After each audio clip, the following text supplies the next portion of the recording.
오늘은 누가복음 5장 17절부터 26절까지의 말씀을 본문으로 거부할 수 없는 권능으로 행하소서라는 제목으로 잠시 하나님의 말씀을 나누고자 합니다. 누가복음은 여러분과 제가 잘 알다시피 의사 출신인 누가가 쓴 책이며 다른 복음서에 비해서 상당히 정교한 묘사가 되어 있기로 유명한 책입니다. 오늘 본문 말씀도 그 중에 아름다운 한 이야기가 등장합니다. 중풍병이 든 친구를 메고 침상채 메고 왔는데 앞길이 막혀 예수께 가지 못하게 되었을 때 그들이 침상을 지붕 위로 갖고 올라가 기와를 뜯고 그리고 그 예수님이 계신 곳을 어림잡아 그 밑으로 이 침대를 내리고 그리고 그 중풍병에 걸렸던 사람이 나음을 입었다는 것이 오늘 이야기의 핵심입니다. 그러나 오늘 본문 말씀은 에서 이 사람들이 집중하고 자꾸 눈을 이렇게 떼지 못하는 부분은 바로 이것입니다. 야, 그들의 우정이 대단하구나 라는 거죠. 예수님도 사실 그들의 믿음이라는 언급을 하시면서 저에게 약간 혼란까지 주는 본문이죠. 과연 그들의 믿음으로 병자가 구원 얻을 수 있는가 라는 것에 대해서 의문점을 갖게 하고 또 하나는 우정에 대해서 감탄하게 하는 본문입니다. 그러나 오늘 본문 말씀은 여러분 잘 기억하십시오. 하나님 말씀을 대하시고 성경을 대할 때 기억해야 할 것은 성경이 하늘나라 글자로 쓰여 있는 게 아니라 우리가 이해할 수 있는 글로 쓰여 있다는 겁니다. 우리가 이해할 수 있는 글의 특징은 무엇이냐면 한 이야기를 문맥 안에서 떼놓고 읽으면 엉뚱한 뜻이 되어버린다는 거죠. 그래서 오늘 본문 말씀의 핵심은 그들의 우정이 아니고요. 그들의 우정이 아닙니다. 그리고 무슨 믿음을 예수님이 지적하고 있는가 이것도 핵심이 아닙니다. 오늘 본문 말씀을 읽으실 때는 본문 말씀이 속해 있는 이 누가복음 5장 전체라는 맥락 안에서 문맥 안에서 읽으셔야 됩니다. 그래서 여러분 성경을 읽으실 때 원칙이 성경은 넓은 곳에서 좁은 곳으로 갔다가 다시 좁은 곳에서 넓은 곳으로 나오는 거죠. 무슨 말이냐면 성경 통독을 잘 하셔야 한 구절을 이해하게 되고 한 구절을 읽다가 다시 통독으로 전체로 나아가야 되는 거죠. 항상 이 관계를 이해하지 않고 집중하지 않으면 엉뚱한 해석을 하게 돼서 우리의 삶이 성경 위에 기반에 있긴 하지만 엉뚱한 기반 위에 놓일 수도 있다는 거죠. 오늘 누가복음 5장 말씀은 4개의 이야기가 반복되면서 하나의 이야기를 하고 있어요. 다시 말씀드리면 4개의 이야기가 반복되는데 그것은 하나의 주제를 말하고 있습니다. 그리고 그 주제라는 맥락 안에서 오늘 본문이 이야기되고 읽혀져야 하는 거죠. 긴 시간은 아니겠지만 짧은 시간밖에 주어져 있지 않아서 이 네 가지 이야기를 짧게만 잠시 언급하겠습니다. 그래야 오늘 본문을 이해합니다. 첫 번째 이야기는 5장 1절부터 11절인데 이건 저희가 너무나도 잘 아는 이야기입니다. 베드로가 예수님의 부르심을 받는 장면. 잘 아시죠? 베드로가요, 이 동료들과 함께 밤새 그물을 던져 물고기를 낚습니다. 한 마리도 잡지 못했다는 걸 저희는 알죠. 근데 한 마리도 못 잡았을 때 예수님께서 호련히 나타나셔서 그들에게 깊은 데로 가 그물을 던지라. 아시죠? 그물을 깊은 데 가서 던졌어요. 베드로가 이 얘기까지 했죠. 우리가 당신보다 어부로서는 전문가고 밤새 낚았으나 낚지 못했지만 말씀에 의지해서 제가 한번 던져보겠습니다. 던졌고 어떻게 됐습니까? 그물이 찢어지도록 물고기를 낚았죠. 오늘 본문 말씀 5장 1절에서 11절을 읽으면서 우와 정말로 많이 낚았구나. 물고기를 많이 낚았네. 예수님의 말씀에 순종하면 많은 게 들어오는구나. 이게 핵심이 아닌 거죠. 오늘 본문 말씀 읽지 않았지만 5장 1절부터 11절에 이 베드로를 부르신 부르심의 사건이 마가복음에도 등장하는데요. 마가복음에는 딱 베드로의 반응이 한 절로 등장합니다. 물고기에 관련된 얘기도 없고요. 딱 한 절 등장합니다. 마가복음 1장 18절에요. 예수님이 부르시니 그가 곧 따라갔다. 그 얘기밖에 안 나옵니다. 즉 보는 시각과 강조하는 강조점이 다른 거예요. 마가복음에서 예수님이 베드로를 부를 때 강조점은 뭐였냐면 그가 즉시로 순종했다. 이게 강조점입니다. 뭐라고요? 그가 망설임 없이 순종했다. 이게 강조점입니다. 근데 오늘 누가복음 5장에서는 강조점이 그게 아니에요. 베드로가 즉시 순종했는지 그건 알 바 아니에요. 관심이 없어요. 누가에게. 뭐에 관심이냐면 예수님이 행하신 권능의 행적에 관심이 있는 거죠. 할렐루야. 예수님이 행하신 권능의 행적에 관심이 있는 거예요. 누가는 부르시는 예수님의 그 놀라우신 거부할 수 없는 권능을 강조하고 싶어요. 예수님 베드로에게 가서 이렇게 얘기하지 않았어요. 베드로야, 시국이 안 좋다. 누구든 성각자로 나서서 이 험난한 시국, 로마의 치하에서 우리나라를 영적으로 구하고 독립시켜야 되지 않겠냐. 나는 그럴 만한 사람이다. 난 하나님이다. 나를 따라와라. 정신 차려라. 예수님이 이렇게 설득하지 않았습니다. 예수님은 그렇게 설득하지 않았습니다. 거부할 수 없고 물리칠 수 없는 강력한 권능으로 압도해서 그를 무릎 꿇게 만든다. 누가가 강조하려는 건 이제. 그래서 저희가 읽지 않았지만 누가복음 8절에 보면 이 물고기가 찢어지도록 많이 잡힌 걸 보고요. 정상적인 사람들이라면, 그냥 필부들이라면, 정상적인 어부들이라면, 오! 이 나는 이제 부자가 됐네 하면서 좋아해야 되는 게 정상적인 반응입니다. 그러나 베드로의 반응을 보십시오. 8절에 예수님 앞에 무릎 꿇고 고백합니다. 그 앞에 엎드려 주여 나를 떠나소서 나는 죄인으로소이다라고. 이 말이 예수님이 진짜 떠나길 원하는 게 아니죠. 이 말은 이 얘기입니다. 당신의 놀라운 영광과 권능 앞에 내가 부끄러워서 고개를 들 수 없겠습니다. 그 말입니다. 이럴 때 쓰는 표현이 뭐냐면요. 압도당했다. 그가 압도당한 거죠. 도저히 거부할 수 없는 그 권능 앞에 압도당해서 주여 당신은 하나님이시고 내가 그 앞에서 머리를 들 수 없습니다. 그렇게 말하고 5장 1절부터 11절은요. 물고기를 많이 예수님의 말씀에 순종하면 많은 게 얻게 된다는 게 아니라 예수님의 권능 앞에는 아무도 버틸 수 없고 무릎 꿇을 수밖에 없다는 거죠. 그 거부할 수 없는 권능을 강조하는 겁니다.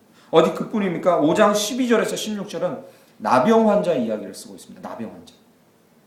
그런데 이 나병 환자의 이야기에서 저희가 자꾸 주목이 가고 눈이 가는 것은 이겁니다. 나병 환자를 고쳐주고서 예수님이 하시는 말씀이 다른 데 가서 얘기하지 마. 이 말씀을 하십니다.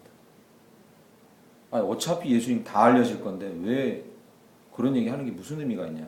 저는 어릴 때 이 성경을 읽으면서 그렇게 이해했습니다. 아니 어차피 예수님 곧 다 알려지는데 말하지 말라고 해봐야 그게 감추어지는 손바닥으로 하늘 가리는 거죠.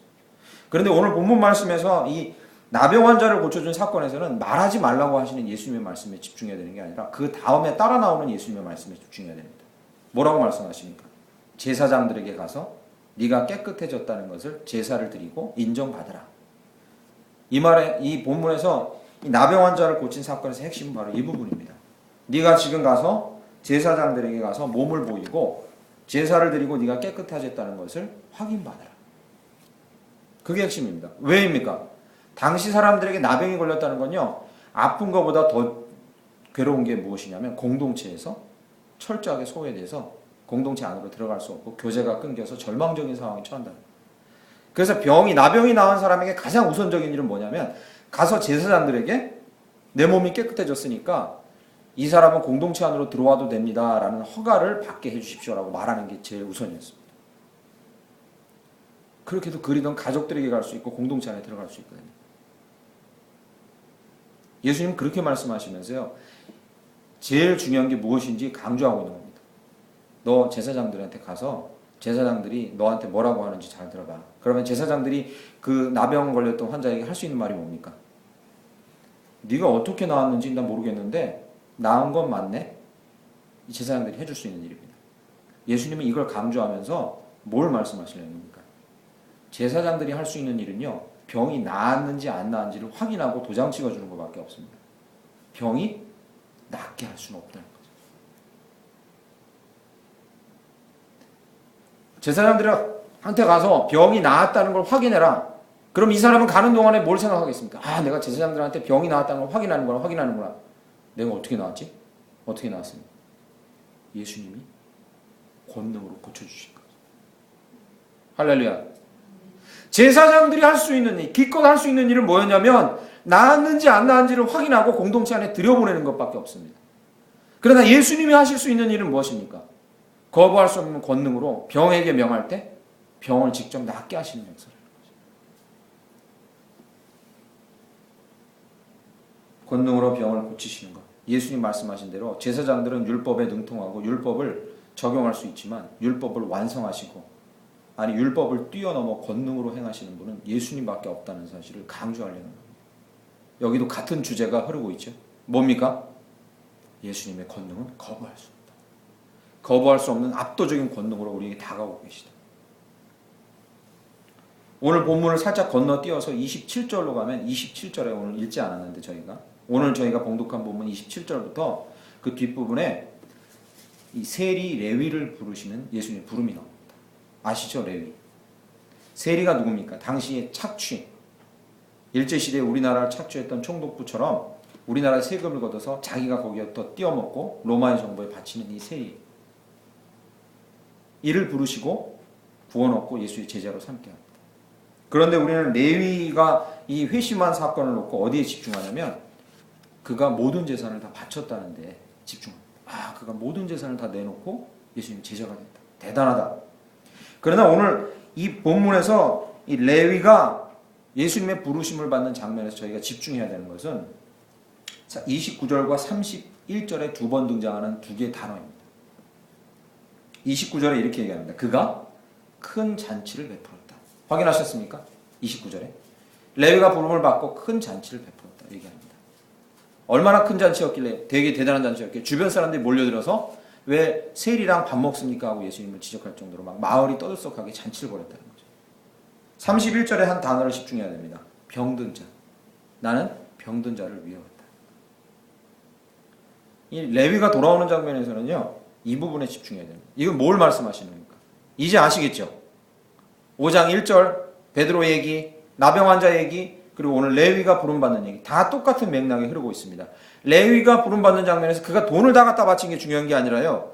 예수님이 그에게 행하신 그 권능으로 그의 삶이 잔치의 삶이 됐다는 거죠. 할렐루야. 절망과 다른 사람의 손가락질, 레위, 세리로 일한다는 손가락질과 비난에서 축제의 삶으로 변화됐다. 잔치를 벌이고 있어요. 상징적인 표현입니다. 그의 삶이 돈을 많이 가지고 있었으나 소외되고 절망 삶에서 이제 축제의 삶으로 변화됐다. 예수님 병든 자를 위에 왔다고 말씀하십니다. 이것도 같은 맥락에서 예수님이 하신 말씀입니다. 나는 병든 자를 고치는 권능으로 이 땅에 임했다고 말씀하십니다. 사랑하는 성도 여러분, 세 개의 이야기는 다 같은 이야기를 하고 있습니다. 예수님은 탐욕에 찌들고 그리고 욕심에 찌들고 사람들에게 소외돼서 절망 가운데 있던 이 세리 레위도 축제의 삶으로 변화된 삶으로 얼마든지 고칠 수 있는 권능을 가지고 계신 분이다라는 걸 강조합니다. 이제 드디어 본문의 이야기로 돌아오겠습니다. 본문도 같은 맥락에서 이야기를 전개합니다. 이야기의 내용은 간단합니다. 중풍병자를 고치신 것. 그러나 저희가 잊지 말아야 될 것은 친구들의 우정이니 그가 어떻게 나았는지에 대한 것이니 여기에 집중할 것이 아니라 이 맥락에서 봐야 됩니다. 어떤 맥락이요? 예수 그리스도의 권능이 이 거부할 수 없는 놀라운 권능이 어떻게 드러나고 있는가. 여기에 집중해서 저희는 살펴보아야 합니다. 23절 말씀에 예수님께서 난데없이 중풍병자를 고친 다음에 주변에 있는 사람들에게 물었던 질문에 저희는 집중하면 답을 얻을 수 있습니다. 23절에요. 어느 것이 쉽겠느냐 이렇게 질문하십니다. 보이시죠? 병을 고쳐놓고요. 갑자기 물어봐요. 어느 것이 쉽겠느냐. 둘 중에 하나 중 어느 것이 쉽겠느냐.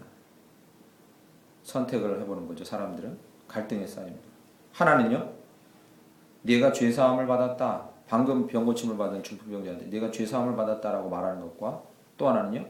일어나 걸어가라 라는 말과 여러분 지금부터 상상력을 잘 동원하셔야 됩니다. 정신을 집중하시고 사람들이 모여있고요. 중풍병자가 나왔고 그 안에는요. 예수님을 비난하려는 많은 사람들도 섞여 있는 상황입니다. 그리고 예수님을 모르는 사람도 있고 예수님에 대해서 듣고 있었으나 제대로 알지 못하는 사람도 다 섞여 있습니다. 많은 사람들이 예수를 집중하고 있고 중풍병자가 있어요. 그런데 예수님이 묻는 거죠. 이 사람을 보고 네 죄가 사함받았다고 말하는 것과 네가 병 고침을 받았으니까 일어나 가라고 말하는 것 둘 중에 어떤 말을 하는 것이 더 쉽겠느냐 이렇게. 여러분 어떻게 생각하십니까? 그 사람 많이 모인 사람들이 눈으로 보기에는요. 쉬운 말은 죄사함을 받았다는 말이 쉽습니다. 왜겠습니까? 네가 병 고침 받았다 하고 일어나 가라고 하는데 못 일어나면요. 그 자리에서 가짜인 게 들통납니다. 그렇죠? 그런데 네가 죄사함 받았다 그러면 죄사함 받았는지 표징이 누가 알겠어요? 아무도 모르는 거예요. 눈으로 그냥 일견 보기에는 네가 병이 나았다고 말하는 것이 훨씬 어렵고 죄사함 받았다고 말하는 게 쉬운 일입니다. 그렇지 않습니까? 그죠? 그런데 예수님은 뭐라고 지금 말씀하셨습니까? 그 사람에게 일어나 가라 하지 않고 내가 죄사함을 받았다라고 말씀하십니다. 예수님은 왜 이렇게 뻔한 쉬운 것을 선택하고 공치사를 하려고 하실까? 저희가 그렇게 생각할 수 있습니다. 그러나 눈으로 드러나는 걸로는 죄사함 받았다는 말을 하는 것이 쉽지만, 그러나 그 중에 누가 섞여 앉아 있었냐를 생각하면 죄사함 받았다고 말하는 것이 훨씬 어려운 것임을 알 수 있습니다. 왜냐하면요, 죄사함 받았다고 하는 말은 하나님만이 하실 수 있는 말이기 때문에 그렇습니다. 그러니까 사람들 앞에서요, 너 병 고쳐졌으니까 들고 일어나 걸어가라라고 말하면, 그러다가 못 가게 되면요, 저 가짜 아니야 하고 사람들이 가버리면 그만이지만, 죄사함을 받았느니라 라는 말을 하면 그 즉시 신성모독죄로 돌에 맞아 죽을 수 있는 상황입니다. 예수님께서 어느 것이 쉽냐고 물어봤을 때 이 대답은 무엇이겠습니까? 그럼 고로 어느 것이 쉽겠느냐고 물어봤을 때 그 대답은 무엇이겠습니까? 둘 다 쉽지 않은 겁니다. 이 성경에서 제일 해석하기 어려운 부분 중에 하나예요. 이 본문이. 예수님은 좀 뭘 말하고 있냐면요, 둘 중에 어떤 게 더 어렵고 어떤 게 쉬우냐 얘기하고 있는 게 아니라 둘 다 정말 어려운 질문이다라고 얘기합니다. 함부로 말할 수 없는 이야기. 네가 병 나았으니 일어나 걸어가라는 말도 함부로 할 수 없어요. 왜냐하면 가짜인 게 드러나니까. 네가 죄사함 받았다는 말도 함부로 할 수 없어요. 왜요? 함부로 했다가는 돌 맞아 죽으니까, 신성모독으로. 둘 다 함부로 할 수 없는 이야기. 너무나 중차대하고 어려운 이야기라는 거죠. 그런데 왜 예수님, 여기서 문제입니다. 잘 상상력을 동원하세요. 여기서 문제인데 예수님께서 왜 죄사함을 받았다고 먼저 얘기하셨을까? 그게 문제입니다. if, 만약이라는 말을 써서, 만약에 예수님께서 너 병 나았으니까 들고 일어나서 가라라고 했으면 여러분에게 묻겠습니다. 어떤 일이 벌어졌겠습니까? 그 다음에 일어나 갔겠죠. 당연히 예수님의 말씀은 권능이 있으니까. 만약에 먼저 예수님께서 병 나았으니 일어나 가라 하면 그 사람이 털고 일어나 갔겠죠. 그러면 그 다음을 생각해 보겠습니다. 그러면 주변에 모였던 사람이 예수님에 대해서 어떻게 생각하겠습니까? 들은 대로 능력은 있네. 그죠? 들은 대로 능력은 있구만. 좀 특출한 인물이 맞아. 그리고 해산했을 수도 있습니다. 들은 대로 능력은 있는 선지자 중에 하나일 수도 있겠구나. 그 정도에서 문제가 끝났을 겁니다. 그러면 남아있는 문제 하나를 해결을 못하죠. 뭐입니까? 예수님은 하나님이시고 그런 육신의 눈에 보이는 것을 고치실 뿐만 아니라 구원을 주시러 오신 분이며 죄를 사하러 오신 분이라는 사실은 그 자리에서 묻히고 말아요. 무슨 말씀인지 아시겠죠? 예수님은 병을 고치는 권능뿐만 아니라 완전하고 완벽한 권능을 가지고 우리 각자, 당시의 그 중풍병 환자, 모든 사람의 죄까지도 사하실 수 있는 유일한 분이라는 것을 예수님은 말씀하고 보여주길 원하셨던 겁니다. 그런데 병 나서 걸어가라 하면 걸어가버리고 말면 사람들은 어떻게 생각합니까? 좀 특출하긴 하구만. 거기서 끝나는 거죠. 그런데 예수님께서 그 생각을 아시고, 그들의 생각을 아시고, 오늘 본문 말씀이에요. 그들의 생각을 아시고 뭐라고 먼저 던집니까? 얘기를? 죄가 사함받았다. 그러니까 그 상황에서 동시에 사람들은 어떻게 생각하냐면 저건 신성모독이다. 어떻게든지 저자를 걸어서 죽여야겠다. 과연 저가 누구이기에 저 말을 하는가 하고 예수의 죄를 사하는 권세에 대해서 집중하기 시작합니다. 그때 예수님은 빵 터뜨리신 거죠. 뭐요? 일어나 가라. 예수님은 뭘 말씀하고 계신 겁니까? 둘 다를 할 수 있다는 거죠. 나는 둘 다를 할 수 있다는, 아니 모든 것을 할 수 있다는 거죠. 나는 거부할 수 없는 능력으로 모든 것을 할 수 있다는 겁니다. 육신의 병 하나 고치는 거, 그게 나에게 중요한 게 아니라는 거죠. 너희가 그것만 보고자 여기 모였느냐? 나는 그게 아니라는 거예요. 거부할 수 없는 능력으로 죄를 몰아낼 수 있고, 죄에서 너를 건질 수 있고, 죄에서 너희를 건질 수 있고, 병까지도 치유할 수 있는 퍼펙트한 권능을 갖고 있는 자다. 이걸 보여주길 원하셨다. 할렐루야.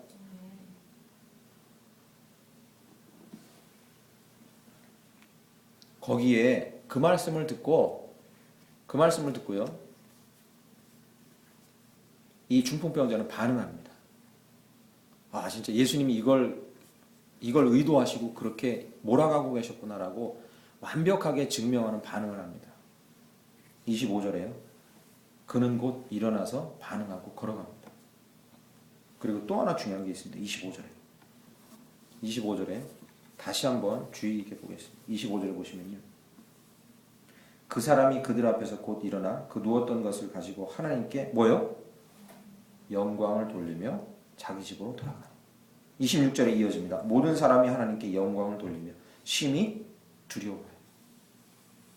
예수님의 두 가지 의도가 두 가지 다 성취됐다는 걸 볼 수 있죠. 무슨 말씀인지 아시겠죠? 그는 일어나 걸었습니다. 또 하나요? 그는 예수의 권능 앞에 나는 죄인입니다 하고 하나님께 영광을 올려드린 거죠. 그가 몸도 나았고 영혼도 고침을 받았다는 걸 알 수 있죠.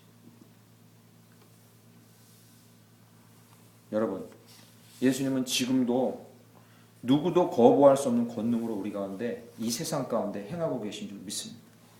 그게 예수님이십니다. 예수님은 결국 십자가에 달리심으로 죄를 이기시고 온 땅의 모든 죄를 모두 해결하실 수 있는 분으로 구원을 완성하신 줄 믿습니다. 할렐루야. 그런데 그게 다가 아니라는 거죠. 그 예수님은 그가 택한 백성을 거부할 수 없는 권능으로 지금도 다가오셔서 결코 거부할 수 없는 권능으로 지금도 다가오시면서 그를 그 발 앞에 엎드리게 하실 수 있는 분이고 그 앞에 고꾸라뜨리게 하실 수 있는 분이고 무장 해제시켜서 두 손 들고 나오게 하실 수 있는 분이 바로 예수 그리스도라는 겁니다.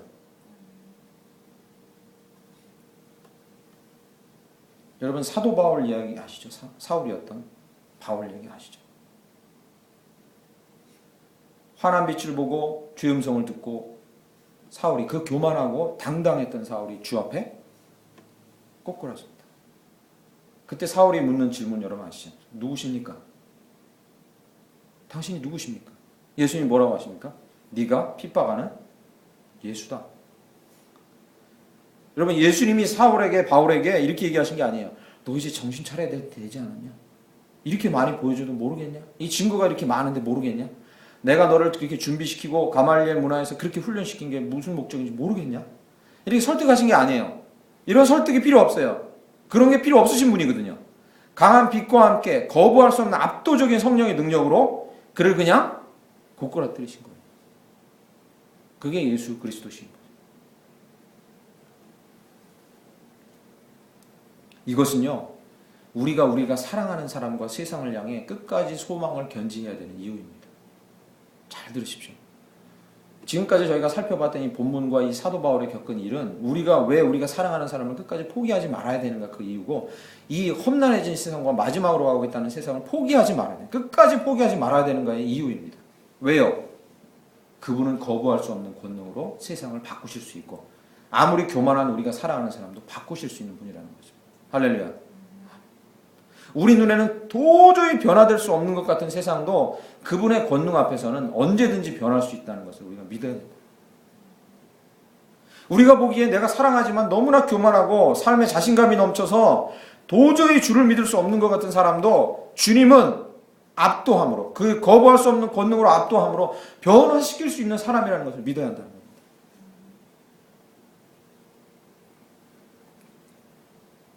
그래서 우리는 끝까지 세상을 포기할 수 없고 사랑하는 사람을 포기할 수 없는 거예요. 저는요 이 사실을 너무나도 잘 알고 있습니다. 그렇게 교만하고 자만하고 너무나 당당했던 사람이 마지막 병상에 가는 중간에도 병상에 가는 동안에도 병상에서 생을 마감하는 동안에도 숱하게 많은 사람들이 주를 영접하면서 주 앞에 압도당하는 장면을 결국 인정할 수밖에 없는 장면들을 너무나 사역하면서 많이 보았어요. 그 사람의 귀를 통해서 많은 이야기가 들려졌을 거예요. 예수님 이런 분이다. 너 그렇게 살면 안 된다. 많은 얘기를 들었을 거예요. 그러나 그는 이해함으로 받아들이지 않았어요. 그러나 죽음이라는 준엄함 앞에서 압도당한 거죠. 압도당한 거죠. 생과 사의 길목에서 압도당한 거죠. 그렇게밖에 설명이 안 됩니다. 그가 이해해서 그걸 받아들인 게 아니에요. 압도당한 거죠. 그리고 그것은 주님만이 하실 수 있는 거죠. 오늘 세리 레위를 변화시켰던 주님은 그의 삶을 변화시켜서 거부할 수 없는 권능으로 몸과 마음을 변화시키고 삶을 모두 변화시킨 것을 우리가 잠시 살펴보겠습니다. 예수님은요, 거부할 수 없는 권능으로 우리의 삶을 이렇게 변화시킵니다. 할렐루야. 아멘. 권능이란 말의 뜻이 무엇입니까? 권능은요, 권세와 능력이 붙어 있는 겁니다. 잘 들으세요. 권세와 능력이 붙어 있는 거예요. 그래서요, 저희가 죄송합니다. 설교하다가 뭐 정치 얘기를 하려는 건 아닌데 우리가 공권력이라는 말을 쓰잖아요. 정부가 갖고 있는 공권력. 그런데 공권력, 정부가 갖고 있는 공권력에는 권능이 있는 게 아닙니다. 이제 여러분이 이해를 돕기 위해서 말씀드리는 게 정부에 대해서 문제 얘기하고 있는 게 아닙니다. 정부가 갖고 있는 이 능력에는 이 권능이 아니라 권세입니다. 권세. 권능이 아니에요. 왜냐하면요. 권세는 뭐냐면 어떤 사물이나 개인 또는 사건에 통제권을 행사할 수 있는 권리입니다. 제가 여기 앞에 있는 우리 딸아이한테 아빠의 위치로 오늘 일찍 들어와라 행사할 수 있는 권리예요. 능력은 무엇입니까? 자신이 바라는 말을 이룰 수 있는 힘이에요. 이게 합쳐져서 권능이 된 거예요. 정부는 권능을 갖고 있지 못해요. 왜요? 바랄 수 있는 일을 100% 이룰 수 없어요. 그럴 힘이 없다는 거죠. 아시겠죠? 국가를 유지하기 위해서 국민들을 통제할 수 있는 권리는 있지만 그걸 완벽한 방법으로 이룰 수 있는 힘은 100% 없어요. 그걸 있다고 말하면 그게 독재자가 되는 거죠. 여러분 예수님은 근데 이게 둘 다 있으시다. 우리를 향한 권리를 갖고 계세요. 너희는 내 거라고 말할 권리를 갖고 계세요. 왜 그러십니까? 예수님은 창조자이시고 우리를 죄에서 구원하시기 위해 자기 피값을 내주신 값어치로 우리를 사셨기 때문에 우리에게 지시하고 명령하고 우리를 단번에 바꾸실 수 있는 명령하셔서 우리에게 이렇게 하라고 요구할 수 있는 권리를 갖고 계세요. 할렐루야. 믿으십니까? 그게 권세예요. 예수님 우리를 향한. 권능도 갖고 계세요. 예수님은 우리를 천천히 변화되든 갑작스럽게 변화되든 오랫도록 평생 안 보내다가 변화되든 또는 다른 사람이 눈치채고 눈치채지 못하게 변화되든 어떤 식으로든 변화시킬 수 있는 능력을 갖고 있어요. 할렐루야. 이게 다 예수님에게 있다는 거죠.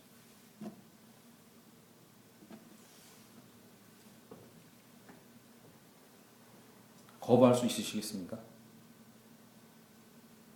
거부할 수 없습니다.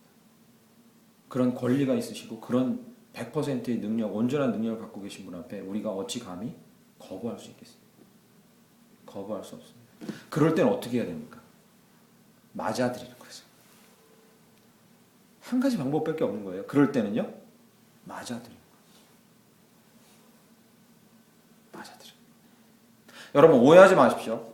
여기서 한 가지만 말씀드리고 이제 설교를 마치겠습니다. 오해하지 마십시오. 예수님의 이 권능이 거부할 수 없는 강력한 것이라고 해서 착각해서는 안 됩니다.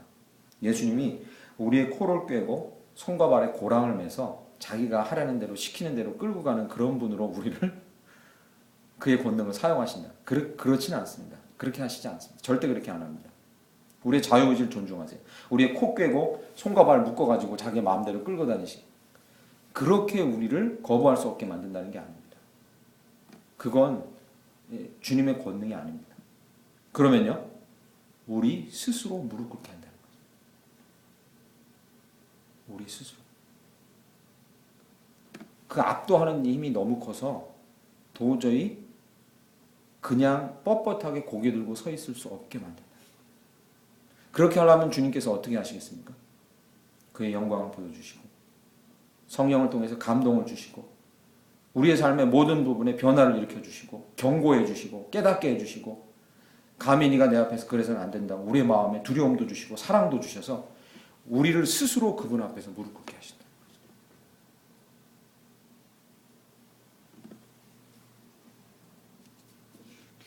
강제와 강압 없이 주님은 그의 영광을 보여주셔서 우리를 무릎 꿇게 하신다. 멋있죠? 세상의 졸장부들은요 강제로 무릎 꿇게 하려고.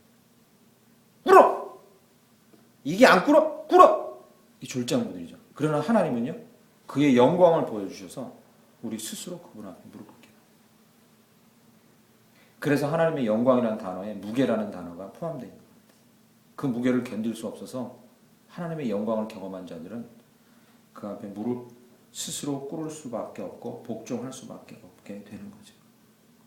사랑하는 성도 여러분, 주님은 거부할 수 없는 영광의 무게로, 권능의 무게로 우리를 압도하기를 원하십니다. 그래서 궁극적인 목적이 뭡니까? 그렇게 압도하기 위해서요. 마침내 우리를 점유하고 점령하기를 원하시는 거죠. 우리 스스로 그분 앞에 점령당하도록 우리를 내주기를 원하는 거예요. 우리의 마지막, 오늘 본문 말씀을 듣고 우리의 마지막 선택은 무엇이어야겠습니까? 스스로 무릎 꿇는 것입니다. 전능한 자, 거부할 수 없는 권능을 갖고 계신 그분을 우리 스스로 모셔드리는 거예요. 어떻게 해요? 이렇게. 예수님, 저의 주인이십니다. 제 삶을 주님께 드립니다. 저를 다스려 주시고 거부할 수 없는 권능으로 제게 행하시옵소서. 순간순간 이렇게 고백하면서 그분을 모셔드리는 거예요. 그 권능을 모셔드리는 거예요. 인정하는 거예요. 주님, 지금은 비록 알지 못하고 거부하고 교만하지만 사랑하는 내 아무개를, 사랑하는 이 지역을, 이 땅을 주님의 소유임을 선언하고 주님께 내어드립니다. 오셔서 당신의 권능으로 다스려 주옵소서. 그렇게 사랑하는 사람을 위해, 이 지역을 위해 기도하는 겁니다. 여러분, 그렇게 할 때 거부할 수 없는 주님의 권능이 저희들 자신과 이 땅과 우리의 사랑하는 사람에게 임할 줄 믿습니다. 강력하게 다가와서 우리를 누르고 압도하는 무게로, 저들을 누르고 압도하는 무게로, 도저히 피하거나 거절할 수 없는 무게로 저들을 다스리며 주인 되심을 드러내실 줄 믿습니다. 그렇게 할 때 이 땅은 정의가 물같이 흐르고 공의가 마르지 않는 땅이 될 줄 믿습니다. 그렇게 할 때 평강이 강같이 흐르는 땅이 될 줄 믿습니다. 그렇게 거부할 수 없는 주님의 권능을 차라리 받아들일 때 하나님을 아는 지식이 물이 덮음같이 이 땅을 덮게 될 줄 믿습니다. 그냥 공연히 거절하고 거부하고 버텨봐야 우리만 힘듭니다. 이 땅만 힘들어지는 거죠. 주님 오셔서 다스려 주십시오. 라고 우리를 내드릴 때 열방이 주께 나오며 마지막 때를 위해서 동서남북에서 이곳에 주의 사람들이 몰려올 줄 믿습니다. 그때에는 말방울에도 여호와께 성결이라는 말을 들을 정도로 우리가 주님 앞에 귀하게 쓰임받는 주의 백성으로 그 권능을 경험하며 하루하루 살아가게 될 줄 믿습니다. 아멘. 그러한 평생 되시길 간절히